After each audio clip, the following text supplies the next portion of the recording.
오늘은 시편 140편 말씀을 가지고 정의로우신 하나님 이런 제목으로 묵상 나눔하도록 하겠습니다. 1절로 13절 말씀은 악인에게서 구원을 간구하는 기도에 대해서 나와 있습니다. 먼저 1절로 5절에는 악인의 위협과 계략에 대해서 나옵니다. 시인은 여호와께 악인과 포악한 자에게서 자신을 건지고 보호해달라고 부르짖고 있습니다.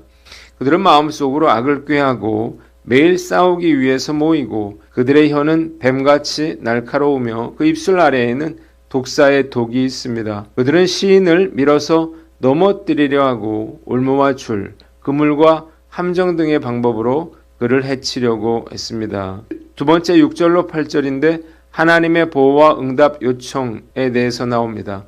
시인은 여호와를 자신의 하나님으로 고백하며 그의 간구하는 소리에 귀를 기울여 달라고 요청합니다.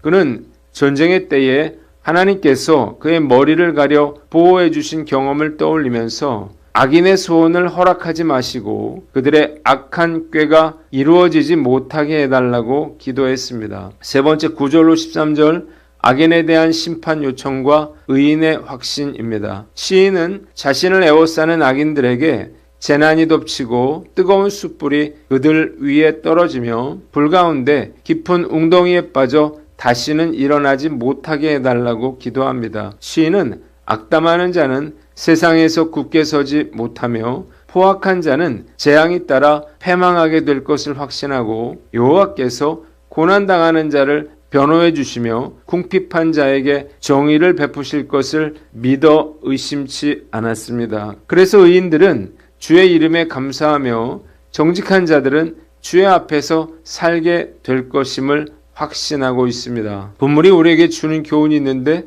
첫째로 영적 공격을 기도로 이겨내라는 거예요. 다윗은 악인들 때문에 수많은 핍박과 고통을 당했습니다. 왕이 되기 전에는 사울왕에게 쫓기고 왕이 된 후에는 아들 압살롬의 반역 때문에 도망쳐야 했습니다. 이렇게 다윗을 무고하게 괴롭히고 죽이려고 했던 자들이 있었던 것처럼 이 세상을 살아가는 우리도 수많은 공격을 받게 됩니다. 왜냐하면 이 세상은 사단이 공중 권세를 잡고 있기 때문이에요. 많은 악한 자들이 우리를 공격하고 심지어는 죽이려고까지 하는데 그 배후에는 마귀가 충동질하며 죄짓게 하고 다툼이 일어나게 한다는 사실을 알아야 합니다. 특히 다윗처럼 하나님의 뜻을 따르는 삶에는 악인들의 반대와 공격이 필연적으로 따를 수밖에 없습니다. 이 세상이 사단의 권세 아래 있다는 사실을 인정하고 핍박을 이상하게 여기거나 낙심하지 말아야 합니다. 다윗처럼 누군가 설치한 올무와 함정 때문에 고통을 당할 때 우리가 해야 할 일은 다윗처럼 하나님께 나아가서 우리의 억울함을 호소하고 악인들의 괴계와 핍박을 이겨내게 해달라고 기도하는 거예요. 어려움이 있다면 반드시 기도로 영적 전쟁에서 승리해야 합니다. 요즘 우리 교회가 그 어떤 때보다 열심히 기도를 하고 있어요. 그런데 크고 작은 어려움들이 끊임없이 일어나고 있습니다. 지난 주일 아침에 제가 성서 유니온에 큐티를 올리려고 노트북을 찾았는데 노트북이 깜짝같이 사라졌어요. 온 집안을 뒤지고 교육관에 내려가서 찾아보고 예배실에도 가봤지만 그 어디에서도 노트북을 찾을 수가 없었습니다. 결국 노트북 찾는 것을 포기하고 아이패드로 설교를 하기로 했는데 너무 마음이 심란한 거예요. 노트북의 자료들을 업데이트 해놓지 못했기 때문이에요. 하나님께 노트북을 찾게 해주십시오. 간절히 기도했습니다.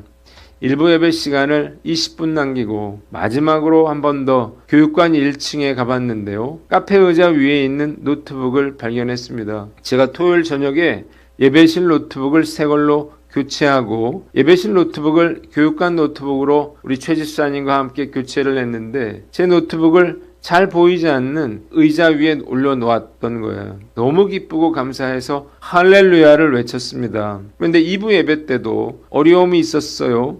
예배를 위해서 열심히 중보기도를 하고 있는데 영상을 담당하는 최 집사님이 빔 프로젝터 화면이 나가질 않는다는 거예요. 빔도 꺼보고 노트북도 꺼보고 했는데 도저히 원인을 발견할 수가 없었습니다. 예배 시작까지 2분이 남았는데요. 극적으로 문제가 해결됐고 정상적으로 예배 영상이 송출될 수가 있었습니다. 지난주가 건축헌금을 작정하는 주일이어서 이런 어려움들이 있었던 것 같아요. 엊그제는 제가 사용하는 에버노트가 결제가 되지 않아서 하루 종일 사용할 수가 없었고, 어제 새벽에는 영상을 찍었는데 녹화가 잘못돼서 다시 찍기도 했습니다. 전도사님은 접촉사고로 어려움을 겪기도 했어요.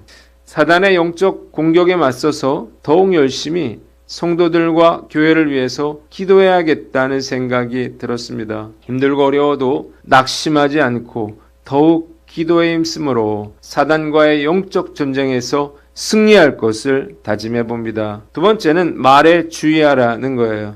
3절에 시인은 뱀같이 그 혀를 날카롭게 하니 그 입술 아래에는 독사의 독이 있나이다 라고 말했습니다. 시인이 악인들로 인해서 당하는 고통 가운데 가장 큰 것이 바로 악한 말로 인한 것이었어요. 온갖 모함, 중상모략, 악담, 저주, 조롱, 비난 같은 것으로 인해서 시인은 큰 고통을 당했습니다. 말로 하는 폭력이 물리적 폭력보다 더 심각한 고통을 줄 수 있습니다. 야고보서 3장 6절에 혀는 곧 불이요 불의의 세계라. 혀는 우리 지체 중에서 온몸을 더럽히고 삶의 수레바퀴를 불사르나니 그 사르는 것이 지옥불에서 나느니라 하고 했습니다. 혀는 몸 중에서 가장 연약한 부분이지만 온몸을 더럽히고 삶의 수레바퀴를 불사를 만큼 강력하고 그 사르는 것이 지옥불에서 나는 것만큼 위험하다는 사실을 알아야 합니다. 명철하고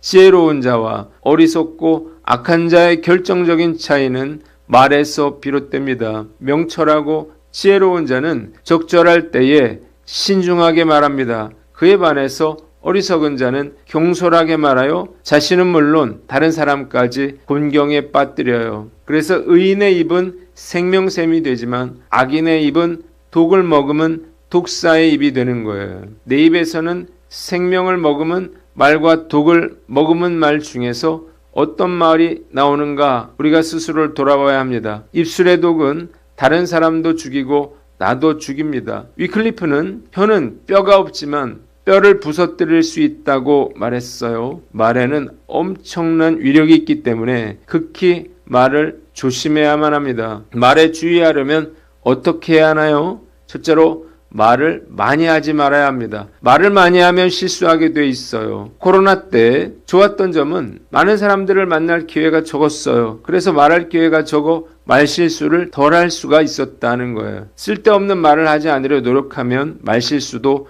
줄어들게 됩니다. 둘째로 긍정적인 말을 하라는 거예요. 하나님께서 우리에게 입을 주신 것은 비난하고 험담하고 뒷담화하라고 주신 게 아니에요. 서로 격려하고 위로하라고 주신 것입니다. 그래서 우리는 서로 칭찬하고 격려하는 말을 해야 합니다. 세 번째, 마음을 관리해야 한다는 거예요. 왜 마음을 관리하는 게 중요할까요? 마음에 담은 것이 입으로 나오기 때문이죠. 마음이 행복하고 즐거우면 좋은 말이 나오지만 기분이 나쁘거나 짜증이 나면 말을 막 하게 됩니다. 그래서 좋은 말을 하려면 먼저 마음 관리부터 해야 하는 거예요. 마음을 관리하는 가장 좋은 방법은 기도와 말씀이죠. 기도와 말씀에서 멀어지면 염려와 근심이 그 자리를 채우게 되고 그러면 사는 게 피곤하고 힘들고 짜증스러워서 입에서 험한 말이나 욕이 나올 수도 있습니다. 반면에 하나님의 말씀을 묵상하고 기도에 힘쓰면 걱정 근심이 물러가게 되고 마음의 평안을 얻게 됩니다. 그리고 격려와 위로와 은혜의 말을 하게 되는 거예요. 말씀 앞에서 과연 나는 어떤가 돌아봅니다. 최대한 부정적인 말이나 쓸데없는 말을 줄이려고 노력하고 있지만 결코 방심해서는 안 될 것입니다. 단 한마디라도 누군가에게 큰 상처와 고통을 가져다 줄 수 있기 때문이죠.